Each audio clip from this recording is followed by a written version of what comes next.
नमस्कार दोस्तों, मैं प्रशांत आप सभी मित्रों का स्वागत करता हूं आपके अपने चैनल पर। तो जैसा कि सभी मित्रों को पता होगा कि हम क्रॉनिकल समसामयिक की जो मैगजीन पतली वाली है उनका हम अध्ययन कर रहे हैं। आज से पहले हम अंतर्राष्ट्रीय, राष्ट्रीय, आर्थिक और पर्यावरण संबंधित जो भी टॉपिक थे उसको हम पिछली वीडियोस में कवर कर चुके हैं। ठीक है, तो पुरानी वीडियो जो 4 वीडियो अपलोड हुई है हमारे चैनल पर, उनको आपने नहीं देखा है तो आप जाके प्लेलिस्ट में देख सकते हैं। इसका प्लेलिस्ट हमारे यूट्यूब चैनल पर बना हुआ है, करंट अफेयर क्रॉनिकल मैगजीन के नाम से, तो वहाँ पे जाके देख सकते हैं आप हमारे प्लेलिस्ट में। ठीक है, तो आज हम शुरू करने वाले हैं जो भी सूचकांक वगैरह आते हैं उनके बारे में। ठीक है, पर्यावरण संबंधी मुद्दे हो चुके हैं, अब सूचकांक के बारे में आज की वीडियो में देखने वाले हैं। ठीक है, चलिए शुरू करते हैं हम आज की क्लास को। तो वैज्ञानिक को जो विज्ञान संबंधित प्रौद्योगिकी जो नेक्स्ट वीडियो में आपको ये बताया जाएगा। ठीक है, विज्ञान और प्रौद्योगिकी संबंधित जो भी टॉपिक करंट अफेयर में है। ठीक है, तो ये जुलाई मंथ का करंट अफेयर है जो आपको कराया जा रहा है। ठीक है, आगे बढ़ते हैं। देखिए यहाँ पे इंडेक्स के बारे में हम, रिपोर्ट और सूचकांक के बारे में हम आज के इस वीडियो में पढ़ने वाले हैं।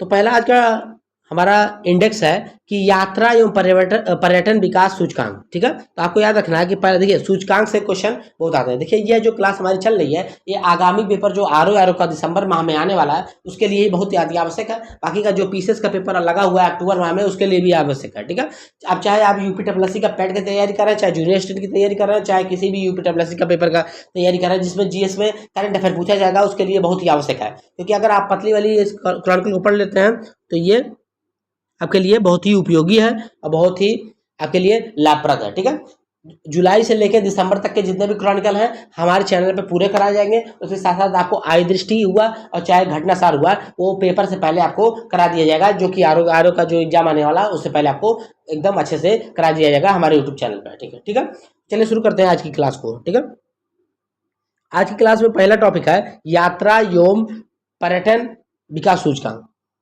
यात्रा एवं पर्यटन विकास सूचकांक।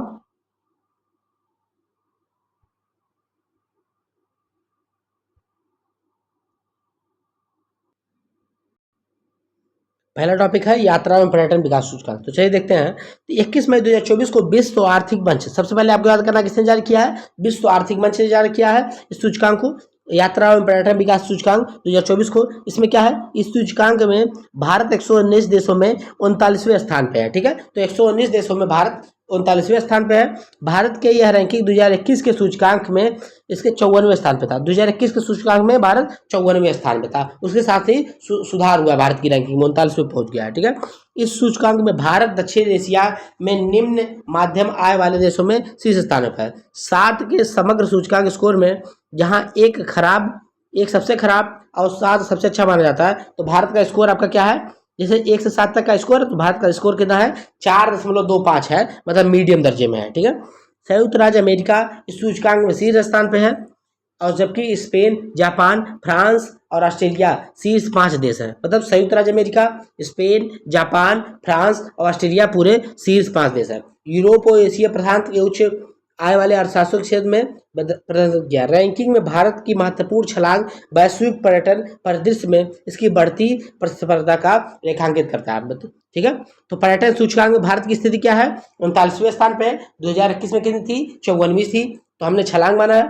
ठीक है, पहले स्थान पे कौन है, पहले स्थान पे आपका अमेरिका है, दूसरे पे कौन है, स्पेन है, उसके बाद तीसरे जापान और फ्रांस और आपकी ऑस्ट्रेलिया है। ठीक है, भारत का कितना पॉइंट है 1 से 7 के बीच में, 4.25 पॉइंट है। ठीक है, तो कब जारी किया गया है, 21 मई 2024 को किसने जारी किया है, विश्व आर्थिक मंच ने। ठीक है, आगे देखते हैं नेक्स्ट सूचकांक, विश्व प्रेस स्वतंत्रता सूचकांक। ठीक है, तो प्रेस की कितनी स्वतंत्रता है उसके बारे में देखते हैं। रिपोर्टर्स विदाउट बॉर्डर ने 3 मई 2024 को विश्व प्रेस स्वतंत्रता सूचकांक जारी किया है। तो किसने जारी किया है, रिपोर्टर्स विदाउट बॉर्डर ने। 180 देशों के लिए जारी सूचकांक में वर्ष 2023 की तुलना में भारत के स्कोर में गिरावट दर्ज की गई है, जबकि भारत को रैंक में सुधार हुआ है। ठीक है, विश्व प्रेस स्वतंत्रता सूचकांक में, अब देखो इसको याद रखना है आपको कि भारत की तुलना में भारत के स्कोर में गिरावट है, लेकिन जबकि रैंक में सुधार है। ठीक है, मतलब स्कोर गिरा है लेकिन रैंक सुधरा है। ठीक है, आगे बढ़ते हैं। विश्व प्रेस स्वतंत्रता सूचकांक 2024 में भारत की रैंक कितनी है, 159वीं है, 159वीं हो गई है, जो कि 2023 में कितनी थी, 161वीं थी। ठीक है, तो 2023 में 161 थी और इस बार कितनी है, 159वीं है। इसी प्रकार इस सूचकांक में भारत का स्कोर 31.28 से हो गया है, ठीक है। 31.28 हो गया, जबकि कितना था 36.62 था पहले, 36.62 पहले था, 31.28 अब हो गया है, ठीक है। भारत तुर्की पाकिस्तान और श्रीलंका से पीछे है, जो क्रम से 158, 52, 150वें स्थान पे है, ठीक है। तो भारत तुर्की पाकिस्तान और श्रीलंका से पीछे है प्रेस स्वतंत्रता में, ठीक है, जो कि 158, 152, 150वें स्थान पे है, ठीक है। रैंकिंग में नॉर्वे शीर्ष स्थान पे है, जबकि डेनमार्क दूसरे पे और स्वीडन तीसरे स्थान पे है। तो रैंकिंग में नॉर्वे पहले पे, डेनमार्क दूसरे पे, स्वीडन तीसरे स्थान पे है। 180वें नंबर पे इरिट्रिया है, सीरिया 179वें नंबर पे है, ठीक है। तो 180वां देश कौन सा है? इरिट्रिया है, जो ठीक इरिट्रिया है, और 179 पे कौन है? सीरिया है, ठीक है। प्रेस स्वतंत्रता सूचकांक में प्रत्येक देश क्षेत्र के स्कोर का मूल्यांकन 5 प्रासंगिक संकेतों का उपयोग किया जाता है, ठीक है। 5 आधार पर किया जाता है: राजनीतिक संबंध, कानूनी ढांचा, आर्थिक संदर्भ, सामाजिक और सांस्कृतिक संदर्भ या सुरक्षा, ठीक है। इसको कौन जारी करता है? रिपोर्टर्स विदाउट बॉर्डर द्वारा इसको जारी किया जाता है, ठीक है। रिपोर्टर्स विदाउट बॉर्डर एक वैश्विक मीडिया निगरानी संस्था है, जिसका स्वघोषित मीडिया है। इसका मुख्यालय कहाँ पे है? तो रिपोर्टर्स विदाउट बॉर्डर का मुख्यालय पेरिस में है। इसे संयुक्त राष्ट्र के परामर्शदात्री संस्था का दर्जा प्राप्त है, ठीक है। आगे बढ़ते हैं। आगे आपका नेक्स्ट सूचकांक आपका आ गया विश्व आर्थिक स्थिति एवं संभावनाओं की रिपोर्ट, ठीक है। तो विश्व की आर्थिक स्थिति और संभावना का रिपोर्ट 16 मई 2024 को संयुक्त राष्ट्र आर्थिक एवं सामाजिक मामलों के विज्ञान विभाग ने 2024 के मध्य तक विश्व आर्थिक स्थिति एवं संभावना नामक एक रिपोर्ट जारी किया है। रिपोर्ट के अनुसार 2024 के लिए भारत की आर्थिक वृद्धि दर 6.9 होगी, ठीक, 6.2 होने का अनुमान है। इससे पहले संयुक्त राष्ट्र ने जनवरी 2024 में उक्त अवधि के लिए भारत की जीडीपी 6.2 कही थी। पहले संयुक्त राष्ट्र ने 6.2 कहा वृद्धि दर, अब 6.9 बोला है, ठीक है। रिपोर्ट्स में वर्ष 2025 में भारत की वृद्धि दर 6.6 मानी गई है। भारत में उपभोक्ता मूल्य मुद्रास्फीति वर्ष 2023 में 5.6% से घटकर 2024 में 4.5% हो गई है। रिपोर्ट के अनुसार दक्षिण एशिया के सकल घरेलू उत्पाद में वर्ष 2024 में 5.8 की दर से वृद्धि होने का अनुमान, वर्ष 2024 में वैश्विक आर्थिक वृद्धि दर के 2.4 रहने का अनुमान है, ठीक है। तो वैश्विक आर्थिक वृद्धि कितनी रहेगी? 2.7 रहने का अनुमान है। भारत का कितना है? 6.9, पहले कितना बोला था? 6.3, ठीक है। आगे बढ़ते हैं। शहरी क्षेत्रों में बेरोजगारी दर 6.7, तो इसका कोई मतलब नहीं है, ये बहुत ही इंपॉर्टेंट नहीं है और इसका कोई मतलब नहीं है पढ़ने का, ठीक है। आपको मन होगा तो पढ़ लेना, हम यहाँ पे जूम करके दिखा दे रहे हैं, आपको मन हो तो उसको आप पढ़ लेंगे, ठीक है। आराम से स्क्रॉल कर देना, अब आराम से पढ़ लीजिएगा, ठीक है, ठीक है। अब आगे हम नेक्स्ट टॉपिक पढ़ते हैं। फोर्ब्स के 30 एशिया लिस्ट। तो फोर्ब्स मैगजीन है जो कि 30 एशिया लिस्ट जारी की है। तो 16 मई 2024 को फोर्ब्स ने 30 एशिया नामक सूची का 9वां संस्करण जारी किया है। इस सूची में शामिल भारतीय व्यक्तित्व में स्टैटिक के सह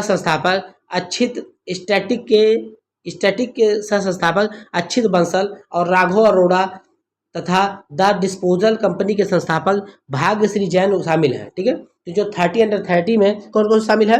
भारतीय व्यक्तियों में स्टैटिक के संस्थापक अच्छित बंसल, राघव अरोड़ा तथा द डिस्पोजल कंपनी के संस्थापक भाग्यश्री जैन भी इसमें शामिल हैं। इस सूची में शामिल 300 लोगों में 86 भारतीय शामिल है, ठीक है। इस सूची में एशिया प्रशांत क्षेत्र में 30 वर्ष से कम उम्र के युवा उद्यमियों, नेताओं, अग्रणी उद्यमियों, इनोवेशन को बढ़ावा देने वाले तथा कारोबार जगत में बदलाव लाने वालों को शामिल किया गया है, ठीक है। तो कौन कौन शामिल है भारत की तरफ से? 30 में अच्छित बंसल, राघव अरोड़ा जो कि स्टैटिक के संस्थापक है, द डिस्पोजल कंपनी के संस्थापक कौन है? भाग्यश्री जैन भी इसमें शामिल है। 300 में 86 भारतीय शामिल है। इसमें 30 वर्ष से कम युवा उद्यमी, नेता, अग्रणी उद्यमी, इनोवेशन को बढ़ावा देने वालों को, कारोबारियों को शामिल किया जाता है, ठीक है। आगे बढ़ते हैं, नेक्स्ट सूचकांक देखते हैं। विश्व प्रवासन रिपोर्ट 2024। विश्व प्रवासन report 2024। International Organization for the Migration ने 7 मई 2024 को विश्व प्रवासन रिपोर्ट जारी की है। रिपोर्ट में कहा गया है कि वर्ष 2022 में भारत को 111 बिलियन डॉलर से अधिक का प्रेषण प्राप्त है, जो विश्व के देशों में सबसे अधिक है, और इस प्रकार भारत 100 बिलियन डॉलर के आंकड़े तक पहुंचने वाला पहला देश बन गया, ठीक है। जैसे प्रेशर क्या है? जैसे जैसे जो बाहर लोग रहते हैं वो पैसा आपको भेजते हैं, उसके बारे में बोल रहा है। ठीक है, रिपोर्ट के अनुसार 2022 में भारत, मैक्सिको, चीन, फिलीपींस, फ्रांस शीर्ष 5 प्रेषण प्राप्तकर्ता देश है। रिपोर्ट के पिछले कुछ वर्षों में भारत प्रेषण निरंतर वृद्धि हुई है। इसके अनुसार भारत 2010 में 53 इतना डॉलर, 2015 में इतना, 2020 में देखिए 83.5 डॉलर हो गया। दक्षिण एशिया के 3 देश भारत, पाकिस्तान और बांग्लादेश विश्व में अंतर्राष्ट्रीय प्रेषण के शीर्ष 10 प्राप्तकर्ताओं में से एक है। पाकिस्तान और बांग्लादेश 2022 में 6वें और 8वें बड़े अंतर्राष्ट्रीय प्रेषण प्राप्तकर्ता हैं, जिन्होंने क्रमशः लगभग 30 बिलियन डॉलर और 21.5 बिलियन डॉलर हुआ है पाया है। तो प्रेषण मतलब यह है कि जो भारतीय लोग जाके बाहर कमाते हैं वहां से पैसा भेजते हैं। तो भारत का 2020 तक कितना हो गया, 83.5 बिलियन डॉलर हो गया है, जो वहां से पैसा कमा के भारत को भेजते हैं। भारत नंबर 1 पे है प्रेषण प्राप्तकर्ता के मामले में। ठीक है, और उसके साथ साथ कौन कौन है प्रेषण प्राप्तकर्ता के मामले में आपको बता दिया गया है। मैक्सिको, चीन, फिलीपींस और फ्रांस भी इसमें शामिल हैं, जो कि बाहर जाके पैसा कमाते हैं और अपने देश में भेजते हैं। ठीक है, आगे बढ़ते हैं। वैश्विक विद्युत समीक्षा 2024 रिपोर्ट, ये क्या है? अंतर्राष्ट्रीय ऊर्जा विश्लेषण एजेंसी एम्बर ने वैश्विक विद्युत समीक्षा 2024 नामक रिपोर्ट जारी की है। रिपोर्ट के अनुसार वर्ष 2023 में भारत जापान को पीछे छोड़कर विश्व का तीसरा सबसे बड़ा सौर ऊर्जा उत्पादक बन गया है। तो क्या हुआ, अंतर्राष्ट्रीय ऊर्जा विश्लेषण एजेंसी एम्बर ने जारी किया यह रिपोर्ट। क्या किया है कि 2023 में भारत जापान को पीछे छोड़कर विश्व का तीसरे सबसे बड़ा सौर उत्पादक देश बन गया है। ठीक है, जापान 110 बिलियन यूनिट की तुलना में भारत ने 2023 में 113 बिलियन यूनिट का उत्पादन किया है, जो कि सौर ऊर्जा के मामले में तीसरे स्थान पर भारत पहुंच चुका है। ठीक है, आगे बढ़ते हैं। वर्ष 2023 में वैश्विक बिजली उत्पादन में सौर का योगदान 5.5 था।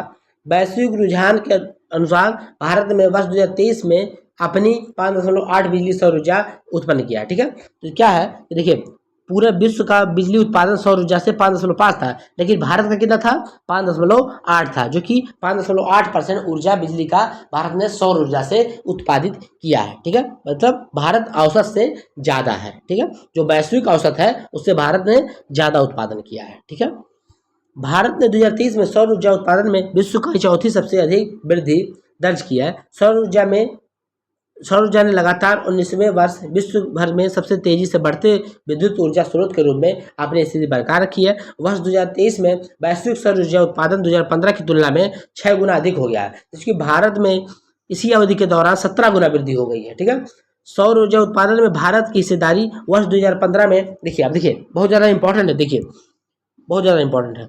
सौर ऊर्जा उत्पादन में भारत की हिस्सेदारी 2015 में कितनी थी, 0.5% थी, बढ़ के कितना हो गई 2023 में 5.8% हो गई है। मतलब लगभग 17 गुना ज़्यादा वृद्धि हुई है, 17 गुना ज़्यादा वृद्धि हो गई है। ठीक है, आगे बढ़ते हैं। आगे नेक्स्ट सूचकांक देखते हैं।